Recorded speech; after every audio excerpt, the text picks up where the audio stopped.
got so much motherfucking design on right now.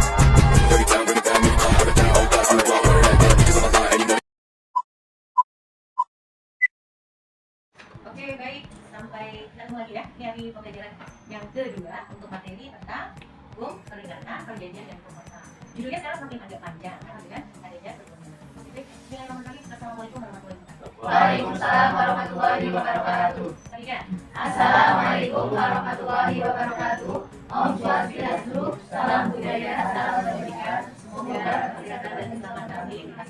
Oke, baik. Baik, terima kasih kesempatan yang berbahagia ini. Kesempatan jangan sekali ya. Kita bisa bertemu lagi dalam materi kuliah tentang hukum pidana. Nah, sebelumnya saya ingin review materi-materi sebelumnya. Masih ingat atau tidak? Masih ingat nggak? Materi yang sebelumnya. Apa ya? Yang dulu kita sudah bahas ya. Oke, sebelumnya coba Pak Ustadz nih, Pak Cas bikin. Oke, masih ingat nggak? Kita bahas mengenai apa? Salah satunya perjanjian.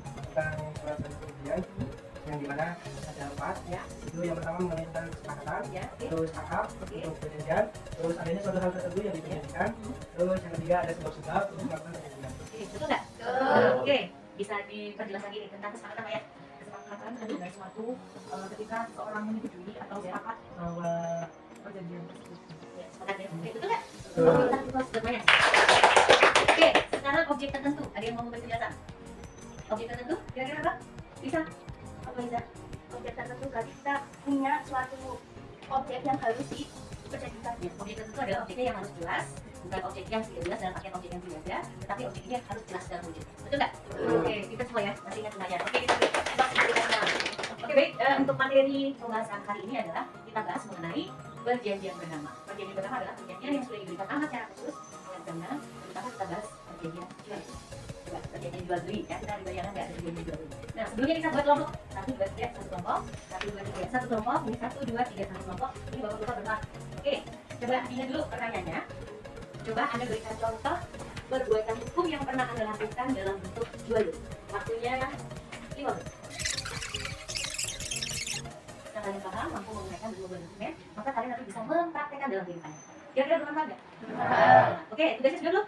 Ya, silakan. Bisa disiapkan pen untuk menulis. Ada mas? Spidolnya? Ya, silakan spidolnya. Kelompok ini sudah siap? Sudah? Kelompok ketiga sudah siap? Sudah. Kelompoknya Lisa sudah siap? Sudah. Ini. Oke, silakan siapa dulu yang mau maju? Tiga? Bisa? Siap? Yuk, silakan. Ada 2. Siapa tidak? Ada Bu. Oke, silakan tiga maju. Kelompoknya nanya dulu, bapak. Ada? Ini bapak-bapak. Silakan ditulis di sebelah sini. Apa saja perbuatan yang sudah dilakukan atau perbuatan itu yang bisa dilakukan berkaitan dengan jual beli. Oke, silakan.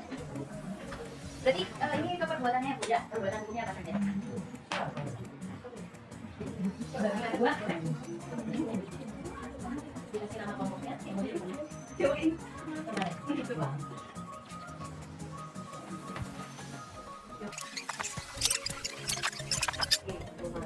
Oke, baik, kita beri kelas untuk kelompok pertama. Ini sudah pernah melakukannya semua? Angkat. Nah, oke, jual beli baju, pasti sudah pernah semuanya. Tulis, pasti, membeli kuota, wajib, ya. Jual beli kendaraan, iya. Jual beli pangan, ini maksudnya makanan. Kemudian teknologi, ya. Teknologi, beli laptop, beli HP, beli apa misalnya aplikasi dan lain-lain. Jual beli tanah, belum ya? Beli orang tua Anda atau saudara. Perhiasan, bisa jadi. Jual beli sawah, bisa jadi. Jual beli saham sudah pernah mencoba, beli kripto dan lain-lain. Jual beli emas batangan, saya di depan jual beli. Oke, baik, kita beri close untuk kita semua. Jadi intinya, yang namanya jual beli ini sudah paham. Anda sudah paham sebenarnya apa itu transaksi jual beli. Tapi kita lihat dulu, secara teori jual beli itu apa? Nah, oke, jual beli itu secara teori memang sudah disebutkan bahwa kalau jual beli itu harus terletakkan di mana ada keterangan yang menyebutkan bahwa harus ada kesepakatan di antara dua belah pihak. Nah, kedua belah pihak ini harus sepakat. Nah, kalau teori Anda bisa lihat, pengertian jual beli menurut ketentuan 13 halaman berkaitan menyebutkan bahwa suatu perjanjian ini belum jual beli ya, kita bahas dulu perjanjian adalah suatu perbuatan di mana satu orang atau lebih mengikatkan dirinya terhadap satu orang lain atau lebih. Kita ambil contoh, kita beli baju. Siapa yang ada di sini? Siapa penjualnya? Adalah pemilik toko. Pembelinya Anda. Ya, Anda semua sebagai pembeli. Pembelinya adalah kita. Misalnya. Lalu sepakat untuk apa? Nah, harganya. Kalau kita beli baju di toko kita nawar nggak? Nawar. Nah, bertemunya antara harga penjual dan pembeli inilah yang disebut sepakat. Oke, sampai di sini jelas? Jelas. Konkret. Itu kita beri contoh dalam bentuk pembelian penjualan baju dan pembelian baju dalam bentuk perjanjian. Jadi ini perjanjian seperti itu. Kita lihat kalau yang perjanjian jual beli itu seperti apa. Ini mohon maaf saya tidak mau proyektor untuk ini apa untuk mudah Anda. Nah, kita lihat ketentuan jual beli. Coba salah satu dibaca yang kencang. Ayo Arya.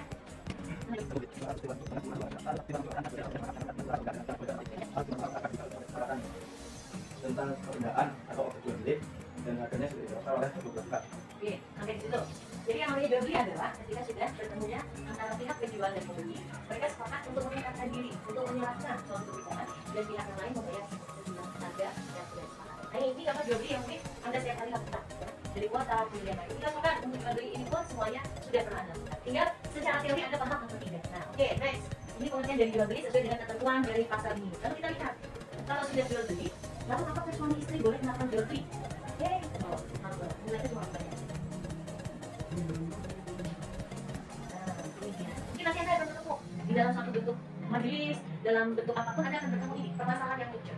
Nah, ternyata antara suami dan istri itu tidak diperbolehkan melakukan transaksi atau perbuatan jual. Mengapa tidak? Kira-kira kenapa?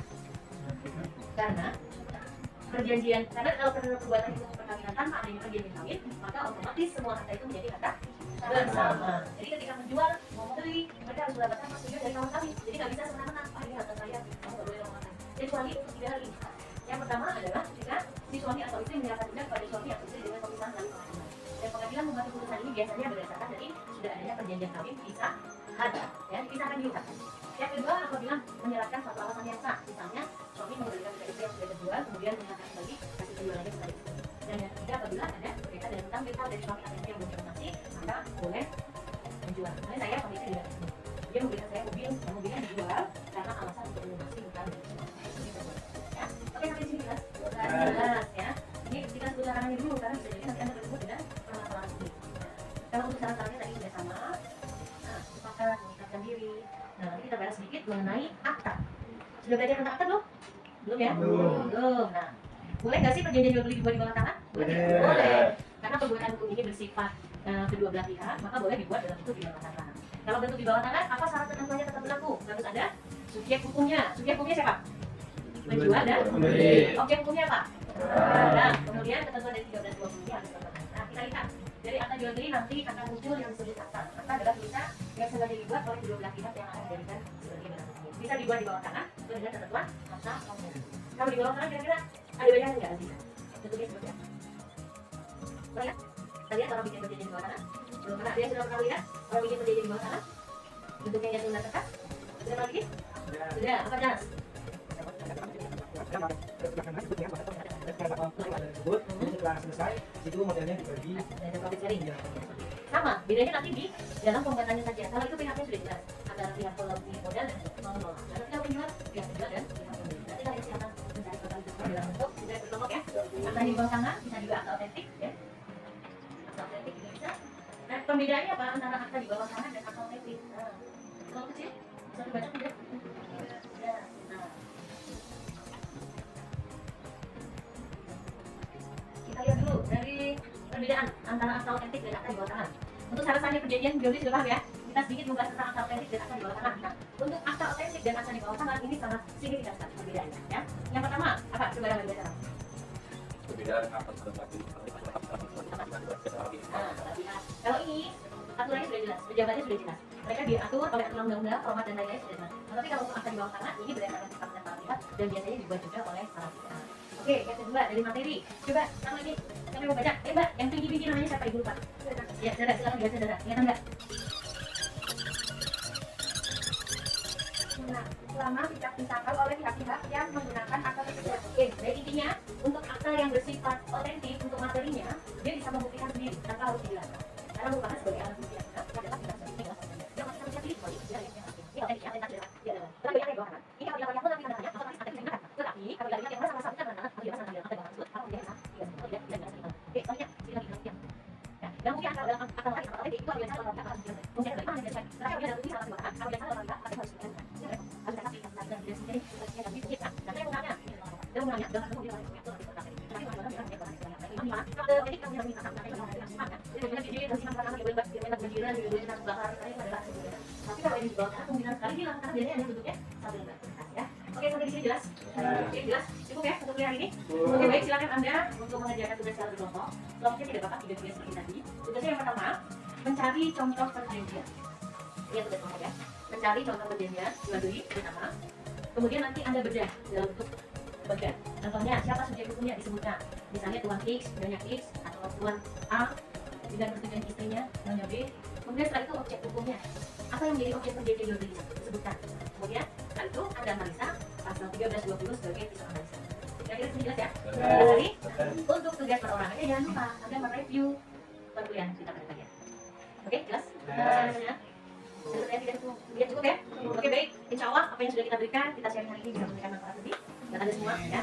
Ini ilmunya ilmu kelihatan, dia akan bisa mengamalkan kepada Anda. Oke, baik, terima kasih. Baik, kita tutup kuliah kita dengan bacaan alhamdulillah. Alhamdulillahirabbil alamin. Oke, sebelumnya saya ingatkan tugasnya jangan lupa memberikan sudah. Oke, baik, terima kasih. Baik, terima kasih semuanya. Assalamualaikum warahmatullahi wabarakatuh. Waalaikumsalam warahmatullahi wabarakatuh. Om Santi Santi. Bisa ya, diulangi lagi? Om Santi Santi. Oke, baik, terima kasih.